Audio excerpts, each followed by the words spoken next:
The eye is covered with lots of adipose tissue, which helps cushion the eye within the eye socket to prevent it from being damaged if there should be any trauma. The brown tissue right here are the muscles that surround the eye that help with eye movement. Here's the cornea, and behind the cornea is aqueous humor. Let's see if we can get some out.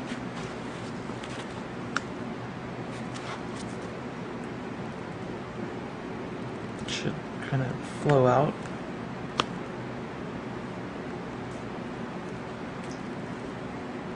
There it goes. Here is the optic nerve.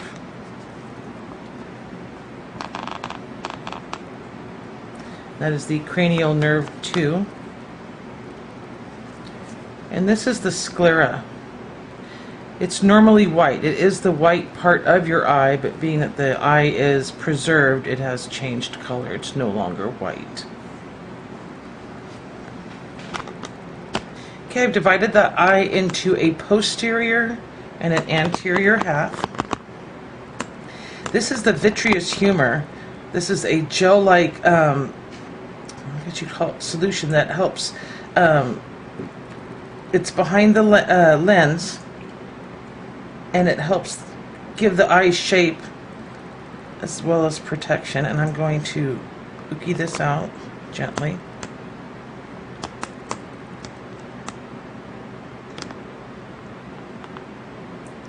It's like a solid mass. I just think this is so cool.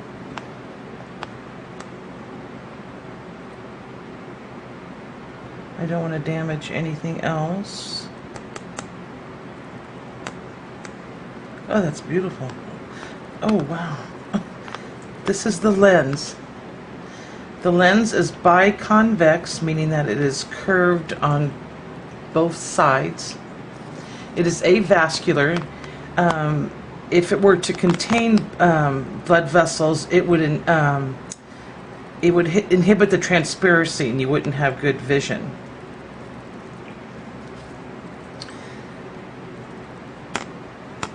I'm kind of going to go back and forth. Here's some more of that vitreous humor. The sclera, again, is supposed to be white. It's very tough. It is the outer part of the eye. The choroid is this inside part of the eye. And this is the retina. The retina, there are two layers. There's a pigmented layer and a neural layer, and it's the innermost layer of the eye. And it's packed with millions of photoreceptors, which are made up of rods and cones. Cones see color, rods see black and white. The retina converts the light rays into electrical signals, which are sent to the brain via the optic nerve to create an image. I'm going to slowly peel back the retina.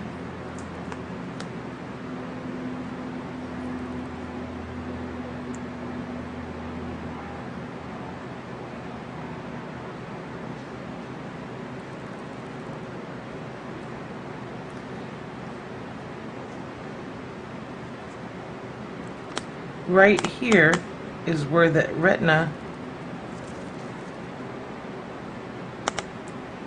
connects with the optic nerve and goes to the brain, send the signals to the brain. This is called the tapetum lucidum. It's an iridescent layer of the choroid, and it's on the back of the eye, and it reflects light back to the retina, increasing the light available to the photoreceptors, which helps with night visions. Only animals have this. Humans do not have this.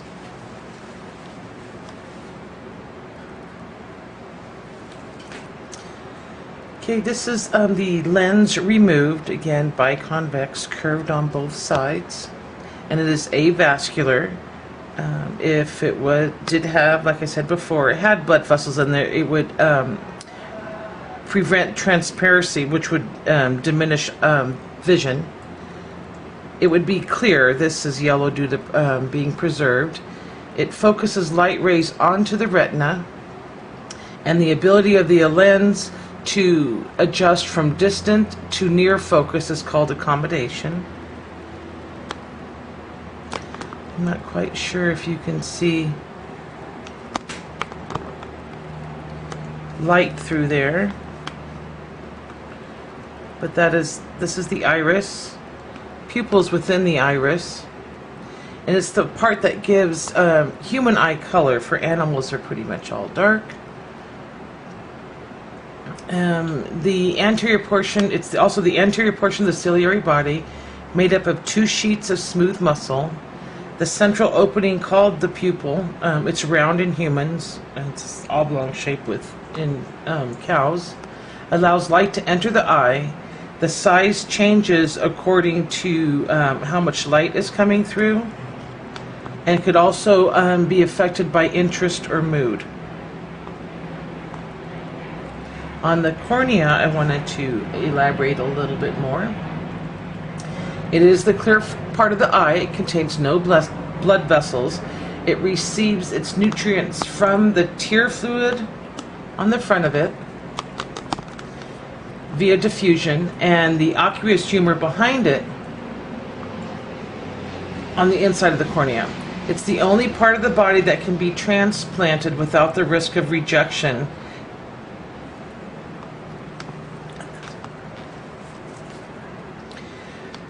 The ciliary body, I'm not sure if you can see it in this light. It's a thick muscular ring of tissue that encircles the lens. It is the anterior continuation of the choroid. These folds are called ciliary processes, and it acts to control the lens shape. Not quite sure if you can see this, but this ring right here is the suspensory ligament. It's delicate fibers that form a ring, and it holds the lens in position and changes the focus of the lens as well.